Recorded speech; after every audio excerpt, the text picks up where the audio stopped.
Qu'est-ce qu'Anohana a voulu nous raconter? C'est ça qu'on va voir dans cette vidéo. D'abord, on va voir un peu ce que l'œuvre a essayé de nous dire en général, enfin ce que j'ai l'impression que l'œuvre a voulu nous dire. Après, on va aller dans les détails en parlant des personnages. On va voir les scènes qui m'ont marqué personnellement et on va essayer de voir pourquoi. Et enfin, je vais donner un avis plus global. Si t'as pas encore regardé Anohana, sache que je vais spoil. Si t'hésites encore à regarder, j'ai fait une vidéo pour t'aider à passer le pas et regarder les 11 épisodes. Mais si tu l'as vu, on va pouvoir commencer. Je vais faire un résumé rapide histoire de mettre en contexte. Jintan, l'ancien leader d'un groupe de potes, va revoir un été l'esprit de son ami décédé. Ce qu'il croyait être juste une représentation de son traumatisme va devenir bien plus. Ça va devenir une quête pour réaliser le vœu de son ami et libérer son âme. Il va alors petit à petit renouer avec ses anciens amis, tous marqués par le drame qu'ils ont vécu le jour où Menma est décédé. Et commençons l'analyse par une question. Est-ce que t'es pas d'accord que Popo est un personnage incroyable? Je veux dire, s'il y en a un qui m'a marqué dans la scène du temple où ils avouent tous un peu leur égoïsme, c'est bien lui. Mais ne grillons pas les étapes, parlons du thème en général. Pour moi, Anohana, ça aborde plusieurs thèmes, pas forcément avec la même intensité, que ça soit le deuil, le couple culpabilité-rédemption, ou encore l'équilibre entre altruisme et égoïsme. Et l'anime va commencer avec du coup ce groupe d'adolescents qui ont tous un traumatisme, que ce soit Jintan qui évite tout simplement les autres humains, Anaru qui efface sa personnalité pour s'adapter à un environnement plus adulte, Popo qui fuit littéralement le pays à travers des voyages pour au final se retrouver dans la base où le drame s'est passé et carrément y vivre. Enfin, tu sens que les gens ont des fissures. Du coup, quand Menma réapparaît, tu te dis qu'ils vont pouvoir s'enlever de la culpabilité, faire la paix avec leur deuil, à travers cette seconde chance qu'on leur offre. Eh bien, pas du tout. Ou enfin, pas tout de suite. La scène du temple se passe au 11e épisode. Ça veut dire que pendant tout l'anime, ils sont motivés à réaliser le rêve de Menma pour des raisons égoïstes. Que ça soit par pure culpabilité, par jalousie, ou même hésiter à réaliser le rêve juste pour garder Menma. Après cette scène, tu te dis qu'elle a vraiment été le prétexte pour se sentir mieux. Ils n'ont pas voulu vraiment l'aider en fin de compte. Et ça fait vraiment écho à la scène où Jintan engueule Menma en lui disant qu'elle pense trop aux autres. Là, t'as vraiment tout l'inverse. Ils vont essayer, après la scène du temple, de tendre un peu plus vers ça, et elle, Menma, va essayer de un peu plus penser à elle, dans le sens où, finalement, elle aimerait bien rester encore un peu, malgré le fait qu'elle ait déjà réalisé son vœu. Les deux côtés s'inspirent vraiment l'un de l'autre, tu sens qu'ils se complètent. Et c'est à ce moment-là qu'intervient le côté rédemption, même si ça va pas durer vraiment longtemps, puisqu'on est au dernier épisode. Tu sens vraiment qu'à ce stade, ils veulent juste se faire pardonner de Menma et vont tout faire pour l'aider sincèrement. En parlant de Menma, on va commencer à prendre les personnages un à un. Commençons par elle. Au début, j'avoue ne pas l'avoir trouvée très intéressante avec son côté infantine et trop bienveillante. Après, le côté enfantine, le fait est qu'elle est morte giga jeune, donc autant pour moi, je lui donne ce point. Puis vraiment, dans les derniers épisodes, j'ai commencé à respecter sa bienveillance. Dans le sens où, au début, je trouvais que c'était un comportement un peu facile. Pour moi, c'est un peu le comportement par défaut. Si t'as pas quelque chose pour mettre à l'épreuve cette bienveillance, c'est pas vraiment une qualité. Et quand je l'ai vu réagir au fait que Jintan et le groupe sont partis voir sa mère, la rendant ainsi très triste de lui rappeler que son enfant était décédé, là je me suis dit qu'elle est capable de réagir et pas juste rester bienveillante. Je dis pas que la bienveillance peut pas être une réponse. L'autre moment qui me l'a fait respecter justement, c'est quand Tsuruko lui dit que Anaru et Yukiatsu ont prévu de la piéger en invitant quand même Jintan malgré sa demande, et elle répond qu'elle les aime malgré tout, c'est pas si grave. Là je saurais pas pourquoi, mais j'ai vu sa bienveillance comme de la sagesse et pas forcément comme de l'inaction. En parlant de bienveillance, ça me fait penser à un autre personnage dont on parle pas assez, même pas du tout en fait, je vois personne en parler. C'est le personnage du père de Jintan, Atsushi de son nom. Je veux dire, regardez-le, est-ce qu'il est pas giga bienveillant juste par son apparence? Je veux dire, le gars a quand même perdu sa femme des suites d'une maladie, son fils est devenu un peu misérable à la suite de la mort de son ami, et à aucun moment il se plaint, à aucun moment il engueule Jintan. Même Jintan il trouve ça bizarre, il se dit, il devrait quand même m'engueuler. Mais non, ce qu'il fait c'est juste apporter de l'amour au quotidien à Jintan. Mais c'est pas comme s'il s'en fichait, il est au courant que Jintan travaille secrètement, il est au courant qu'il sèche les cours, donc c'est quand même qu'il est informé de la situation de son fils. Mais c'est une chose, tu peux pas aider quelqu'un qui veut pas s'aider soi-même. Donc qu'est-ce qu'il fait? Juste il vit le moment présent et il reste là pour son fils. Et c'est en totale opposition avec la mère de Menma, qui elle vit totalement dans le passé et est absente pour son autre enfant. Donc Jintan a de la chance quelque part. Et je dis quelque part en omettant le fait que sa mère est morte de maladie et que son amie est morte à cause de lui. Au début de l'anime, il va plus du tout au lycée, il voit quasiment personne à part son père, il est totalement isolé, on est quand même loin du petit leader qui a créé son groupe de super-héros plus jeune. Et en même temps, il est pas si loin parce que vraiment la seule chose qui lui manque par rapport à celui qu'il était avant, c'est de la confiance en lui. Le reste il l'a, il est toujours loyal à son groupe d'amis, ça se voit quand il aide Anaru que ce soit à l'école ou à la boutique, et ça se voit quand il aide Tsuruko à mettre Yukiatsu face à lui-même. Et ça, Popo le voit, Jintan ça reste pour lui son héros d'enfance. En vrai, j'ai pas fait exprès, mais il y a quand même beaucoup de points communs avec Erase de la vidéo précédente. Que ce soit le fait que ce soit des drames vécus pendant l'enfance, ou qu'ils aient une base secrète. Je dis ça comme ça, mais va savoir, c'est peut-être ça qui cause des drames. Plus sérieusement, ce qui va rallumer la flamme de Jintan et lui redonner confiance en lui, c'est d'avoir un but. La confiance en soi, je pense que ça s'obtient vraiment en ayant soit un but, soit en s'impliquant dans quelque chose. Et là, c'est ce que Jintan va faire. Maintenant qu'il veut réaliser le rêve de Menma, il va se donner à fond dans cette cause. Et ça me fait une transition toute faite avec mon personnage préféré, Popo. Et c'est vraiment mon personnage préféré depuis son apparition. Enfin, je veux dire, le gars est là, il est giga souriant, giga marrant. Le gars fait que voyager. Tu te dis que, comparé à tous les autres, il a tellement plus d'expérience. Et ça, il le fait en ayant 16 ans.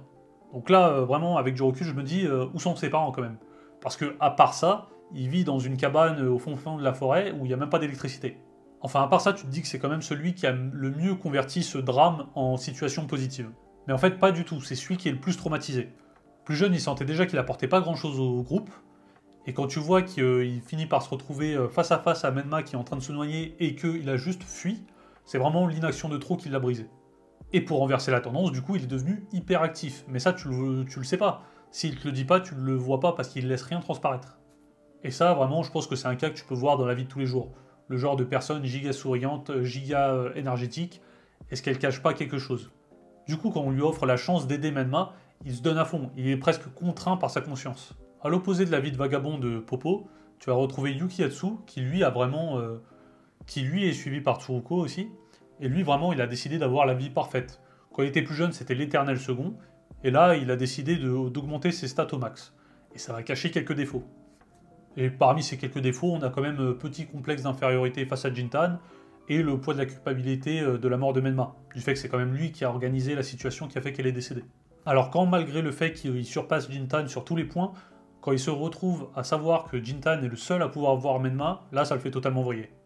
À la fin, lui et Popo ont un peu la même conclusion, ils vont faire la paix avec leur passé.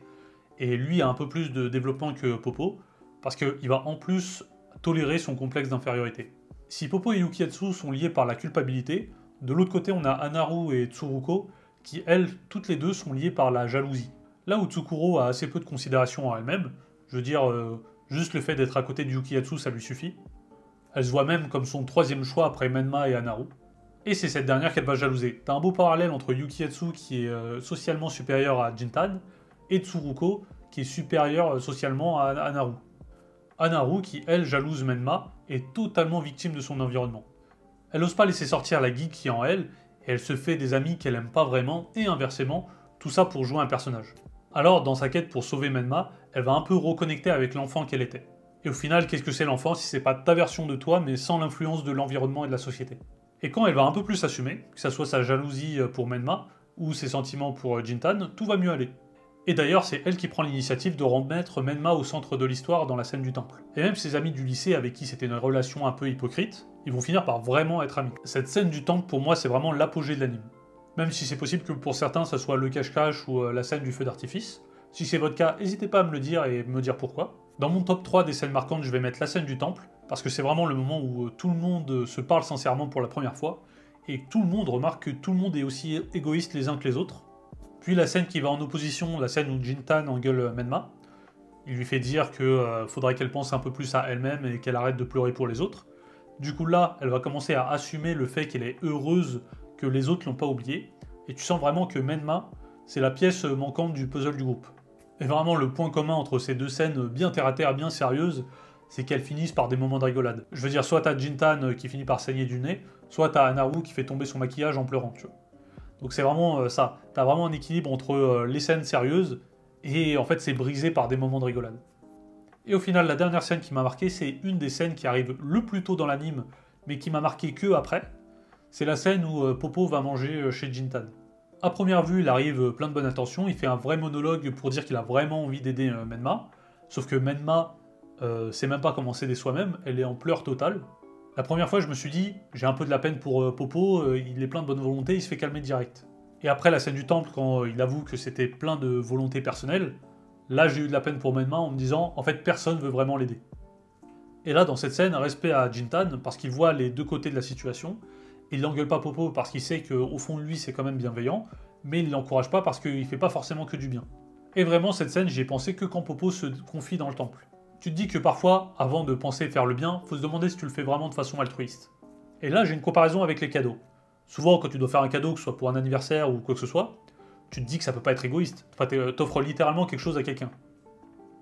Mais ce que je vois souvent, et ce que moi je me demande, c'est est-ce que ce cadeau je le fais parce qu'il me plaît, ou est-ce que je le fais parce qu'il plaît à l'autre personne? Parce que souvent je vois des cas où c'est très clair que ça plaît plus à la personne qui l'offre. Je sais pas si tu vois ce que je veux dire. Enfin voilà, c'était les 3 scènes qui moi m'ont marqué. N'hésite pas à me partager les tiennes et pourquoi elles t'ont marqué.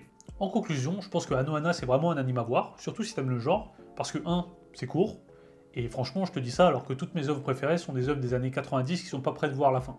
Dédicace à Togashi, je te souhaite un bon rétablissement. En deuxième, j'aime bien voir plusieurs personnages se développer autour d'un seul fil rouge, parce que ça te donne plusieurs points de vue, plusieurs réponses à une même question, une même situation. Et autre chose que j'aime bien, c'est que ce côté tranche de vie va vraiment nourrir l'explosion de sentiments qu'il y a à la fin. Enfin vraiment, les derniers épisodes m'ont fait repenser à tous les premiers épisodes. Et vraiment, c'est ça qui fait que je suis content d'avoir regardé Anohana. En ce qui concerne le film, je pense que c'est quelque chose à voir bien après.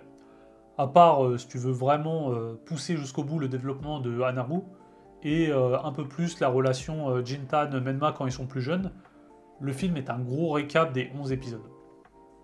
Mais ça se passe un an après, donc t'as quelques scènes en plus, quoi. Je pense vraiment qu'il a été fait pour jouer avec le côté nostalgique. Évidemment, comme toute analyse, c'est subjectif, donc n'hésite pas à me donner ton avis, qu'il soit positif ou négatif sur Anohana. Et aussi, n'hésite pas à me conseiller d'autres animes que tu veux que j'aborde, on va essayer de faire découvrir d'autres pépites qui le méritent. Merci d'avoir regardé jusqu'au bout, n'hésite pas à regarder les autres vidéos et à t'abonner pour ne pas rater d'autres animes.